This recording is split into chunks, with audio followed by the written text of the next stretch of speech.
தமிழ் குர்ஆன். அந்த உம்மத்து சமூகம் சென்று விட்டது.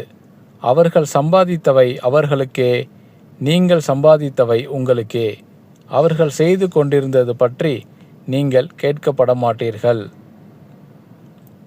நீங்கள் யூதர்களாக அல்லது கிறிஸ்தவர்களாக மாறிவிடுங்கள், நீங்கள் நேர்வழியை அடைவீர்கள் என்று அவர்கள் கூறுகிறார்கள்.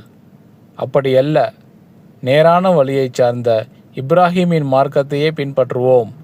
இணை வைக்கும் முஷ்ரிக்குகளில் நின்றும் அவர் இல்லை என்று நபியே நீர் கூறுவீராக. குறிப்பு: சம்பாதித்தவை என்று இறைவன் கூறுவது காசு பணத்தை அல்ல, நன்மை தீமையை. இப்ராஹிம் நபி அவர்கள் இறைவனுக்கு இணை வைக்காதவர் என்று இறைவன் தெளிவுபடுத்துகிறார். இணை வைப்பது என்றால் ஏதேனும் ஒரு மனிதரை இறைவனுக்கு இணையானவர் அல்லது சமமானவர் என்று ஏற்றுக்கொள்வது, அல்லது ஏதேனும் ஒரு பொருளை இறைவனுக்கு இணையானது அல்லது சமமானது என்று ஏற்றுக்கொள்வது. இறைவனுக்கு இணை வைப்பதை அரபி மொழியில் ஷிர்க் எனப்படும். இறைவனுக்கு இணை ஏற்படுத்துதல் அல்லது ஏற்றுக்கொள்வது கூடாது.